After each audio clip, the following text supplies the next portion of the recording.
कोई मामूली नहीं है। बताइए जैस के बाद कौन सा संगठन है जो भीलों में काम कर सकता है? उसी संगठन के पर काटने की बात कर रहे हैं, उसी संगठन को खत्म करने की बात करते हैं। जब जैस के बारे में बोला जाता है ये नक्सलवादी संगठन है, ये भी टोपी पहन रहे बिरसा ब्रिगेड जैसी, तब कोई नेता कोई कुछ नहीं बोलता है। जो अपने आप को नेता बोलते, जैस का अभी विधायक वगैरह बन गए, तब कहां थे तुम्हारे मुंह की चुपचाप रहते? तुमको नक्सलवादी बोल दिया तो गोली मारने की परमिशन मिल जाती है, तुमको मारने की परमिशन मिल जाती है। थोड़ा सोचो क्या कोऑर्डिनेशन है हमारा। हमारे आंदोलन में ओबीसी क्यों नहीं आता है? हमारे आंदोलन में एससी क्यों नहीं आता है? एससी नहीं सोच रहा है, मध्य प्रदेश का एससी की सबसे बुरे हाल है, ओबीसी के उससे बुरे हाल। एक को ऐसा लगता है कि ये मर रहा है तो मैं चुपचाप रहूं, वो भूल जाता है कि दूसरा वेटिंग लिस्ट पे है। आप लोग ये जो सिचुएशन है इसको समझो। ये पॉलिटिकल वॉर चल रहा है, पॉलिटिकल वॉर। किसी ने बोला नवंबर महीने में इलेक्शन है। कौन से राज्य के इलेक्शन है? पहला मध्य प्रदेश, दूसरा छत्तीसगढ़, तीसरा राजस्थान, चौथा महाराष्ट्र। और आगे के लाइन जाओ।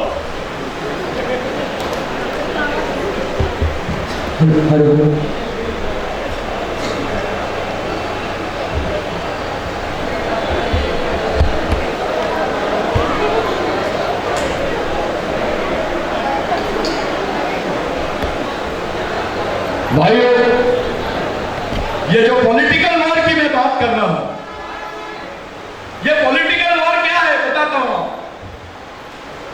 1 लाख करोड़ रुपए का इन्वेस्टमेंट हुआ है मध्य प्रदेश में एनआरआई लोगों का। कितना?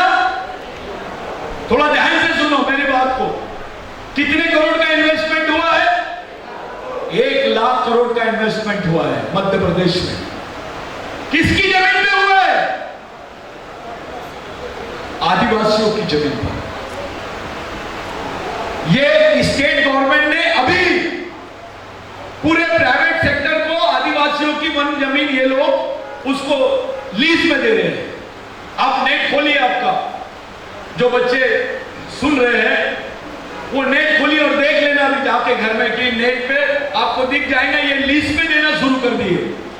जिस वनाधिकार की बात अभी मीना जी कर रहे थे, वो वनाधिकार की बात मध्य प्रदेश में हो नहीं सकती, क्योंकि 60% जमीन, 60% जमीन इन्होंने देने का ये बना दिया है, प्लानिंग कर लिया है। जब जमीन ही नहीं रहेंगी तो तुमको वन अधिकार कहां से मिलेंगे? सिर्फ पेपर पर रहेंगे वन अधिकार, जमीन तो दूसरे ले लेंगे लीज पर। यहां मंदिरों को रेगुलराइज कर रहे हैं, पंडितों को रोजगार मिलता है। जो मेहनत का आदमी है वो दूसरे प्रदेश में जाकर पेट भरता है। ये गवर्नमेंट की सोच देखो, उनको नंगा भूखा आदिवासी आदमी नहीं दिख रहा है, लेकिन जिसके बदन पे कपड़े है, जो मेहनत नहीं कर रहा है, वो मंदिर में बैठा एक ही मंत्र बोल रहा है, उसको रेगुलराइज कर रहे हो। ये मेहनतकश लोगों के पक्ष की सोच है क्या? और जिसने एमएलए बने अपने, जब ये बिल पास हो रहा था वो क्या कर रहा था एमएलए? उसको खड़ा करो, उसका सत्कार करो, मैं जाता हूं उसके पैर पड़ने। अबे तेरे को अपने भाई की याद क्यों नहीं आई जब ये बिल पास हो रहा था? तो जब लीज में जमीनें दी जा रही थी तब तू क्या कर रहा था? वहां चुन के गया ना, तेरे को ब्राह्मणों ने वोट नहीं दिया, आदिवासियों ने दिए। ताली बजाओ। आदिवासियों के वोट के भरोसे तू गया और चुपचाप है। अब और कौन सा बनाना है इनको? कौन सा मिनिस्टर बनाना है? कौन से सिस्टम की बात कर रहे हो? मेरे को एक बात की चिंता है कि ये गवर्नमेंट फिर से आएगी तो इसके खिलाफ में लड़ने के लिए तुम्हारे पास सोशल संगठन मजबूत है क्या? नेता मजबूत है क्या? मैं ये देखने नहीं आया हूं, ये मेरा सब्जेक्ट नहीं है। क्योंकि जिस लड़ाई को तुमको लड़ना है उसमें नेता एक चपरासी का भी काम नहीं कर सकता है, वो किसी काम का नहीं है। ये जमीन की लड़ाई है, ये तुम्हारे जिंदगी की आखिरी लड़ाई है, ये हमारी अंतिम पीढ़ी द्वारा अंतिम पीढ़ी को बचाने के लिए लड़ी जाने वाली आखिरी लड़ाई है। इनकी गवर्नमेंट बोल रही है भारत में आदिवासी नहीं है। इसका दूसरा मतलब होता है कि आदिवासी भारत के नागरिक नहीं है। भारत में आदिवासी नहीं है, इसका मतलब यह है कि आदिवासी भारत के नागरिक नहीं है। तुम्हारे सिटीजनशिप को ये लोग चैलेंज कर रहे हैं। They are challenging your constitutional rights of citizenship, they are challenging your personal rights of indigenous identity. साथियों, बार बार मैं इसलिए चिल्ला रहा हूं कि अब राष्ट्रीय पहचान की साथ साथ अंतरराष्ट्रीय अधिकारों की भी जरूरत पड़ेगी। आपका राष्ट्रीय संविधान में आपके लिए इतने प्रोविजन थे, 70 साल गुजर गए, आज 70 IAS ऑफिसर नहीं ढूंढने को मिलते हैं, 70 जज नहीं बन पाए आदिवासियों के। अब तुम मरने की कगार में हो, तुमको ऑक्सीजन सिलेंडर की जरूरत है, यानी इंटरनेशनल साउंड की जरूरत है। अरे तुमको भारतीय संविधान में रहने के बाद तुमको कुछ नहीं मिला, अब तो अंतरराष्ट्रीय संविधान से खत्म कर रहे हैं तुमको। मैं 2 पॉइंट और बोलूं, मेरे को लगे चिट्ठी लेके आया, मैं डर गया क्योंकि यहां चिट्ठी बहुत चल रही है और सही बात है। तो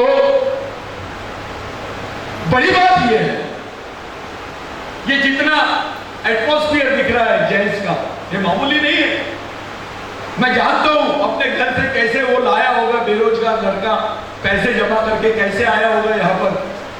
ये मीटिंग बहुत क्वालिफाइड है, ये सोशल क्वालिफाइड लोग बैठे हैं, इनके लिए जोरदार तालियां हो जाए।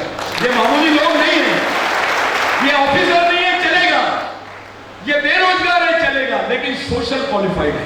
इसको समाज की कीमत समझना। Social qualification is more important than academic qualification. एक चिल्लर चीज है। आप कैसे दिखते हो ये बड़ी बात नहीं है, कैसे सोचते हो ये बड़ी बात है। लड़ाई सोच की है, उस लड़ाई को जीतना है। ये जो मैं शुरू में आता था, मैं विक्रम आचार्य को देखता था, बड़ा प्रिंसिपल आदमी दिखता था, मेरे को मालूम भी नहीं था कि ये एम्प्लॉय है। और मैं बाद में पूछता था लोगों से, ये एम्प्लॉय है क्या? दादा एम्प्लॉय है वो। मैंने बोला इतना सीरियस काम कर रहे हैं। मैं पूरे मुजाहिदा को देखता हूँ, उनकी पूरी टीम को देखता हूँ, तो मेरे को ऐसा लगता है यार ये इतने डेडिकेटेड है। और मेरे को बड़ा खुश होता था मैं जब कैंप्स लेता था और सब लोग बैठते थे, पूरे जैस के लोग बैठते थे। मैं सच बता रहा हूँ, मेरे को ऐसा कभी फील नहीं हुआ कि मैं बिरसा ब्रिगेड का हूँ कि जैस का हूँ। और किसी को ऐसा लग रहा होगा कि मैं जैस का नेता बन जाऊंगा, मैं बिरसा ब्रिगेड का नेता बन जाऊंगा, समाज का बहुत बड़ा नेता बन जाऊंगा, ऐसा कुछ नहीं है। ढूंढ रहा हूं मैं कौन बन सकता है। सच्चाई है, अपना कोई वाली नहीं है, याद रखना। ये मध्य प्रदेश, छत्तीसगढ़, राजस्थान, ये मध्य भारत को खत्म करेंगे। अभी 2024 में नजर नहीं आएंगे तुम। ये इस इलेक्शन के मार्फत इस पे कब्जा करने का गणित है।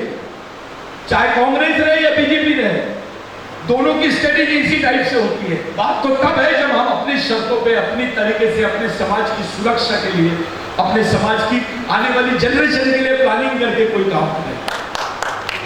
मेरे को ये मामला मेरे को कभी पसंद नहीं आया। हेलो, ये मामला मेरे को कभी पसंद नहीं आया कि अपन कांग्रेस, हाँ मैं भी बहुत फेवर किया क्योंकि यहाँ बहुत आरएसएस का बीमारी बहुत था अपने क्षेत्र में। मैंने बोला जो नहीं होना पहले तय कर लो, क्या होना बाद में तय कर। तो पिछले इलेक्शन में कुछ एमएलए बनाए हमने, मैं उसका साक्षी हूं। और अगर वो यहाँ होंगे तो उनको जुबान भी नहीं है मेरे सामने खड़े होने के लिए। लेकिन मैंने देखा हूं, मेरा एक्सपीरियंस है, किसी ने समाज के लिए काम नहीं किया, किसी ने मिशन के लिए काम नहीं किया, किसी ने जैस के लिए काम नहीं किया, किसी ने बिरसा ब्रिगेड के लिए काम नहीं किया। मंत्री भी बने तो भी काम नहीं किए। कोई लड़कों को प्रोटेक्शन नहीं मिला। मैं जानता हूं कि ये जो प्रोग्राम करे होंगे कैसी कंडीशन में करे होंगे। ये जो प्रोग्राम हो रहा है जैस का, दिखने में बहुत अच्छा दिख रहा है भाई, लेकिन जिन्होंने आयोजित किया है ना, उन पे क्या बीतती है मैं जानता हूं। ऐसी विपरीत परिस्थिति में काम चल रहा है समाज में, इसका सही फायदा उठाना चाहिए। ये जैस के स्थापना दिवस नहीं है, विचारों का स्थापना दिवस है। पहले बोलते थे लोग।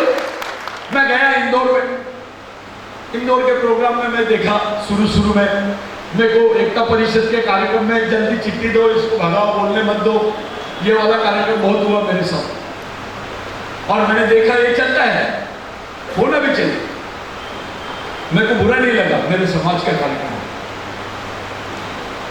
लेकिन कुछ लोग बोलना शुरू कर दिए जैस वालों की, इनकी विचारधारा क्या है आदिवासी युवाओं की।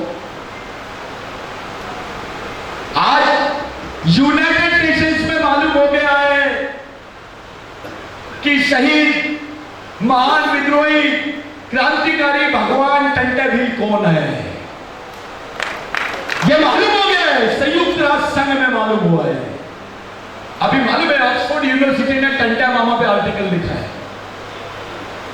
अपन बोल रहे हैं कि पूरे देश में इतने साल तक के 17 साल तक के सशस्त्र संघर्ष अंग्रेजों के खिलाफ में किसी क्रांतिकारी ने नहीं किया जो टंटा मामा ने किया। ये स्टैब्लिश की अपन ने, वर्ल्ड में अभी उसकी चर्चा हो रही है। दूसरे देश के आदिवासी उससे प्रेरित हो रहे हैं टंटा मामा से, लेकिन अपने आदमी गोलवर्गन की थैली पकड़ के जा रहा है।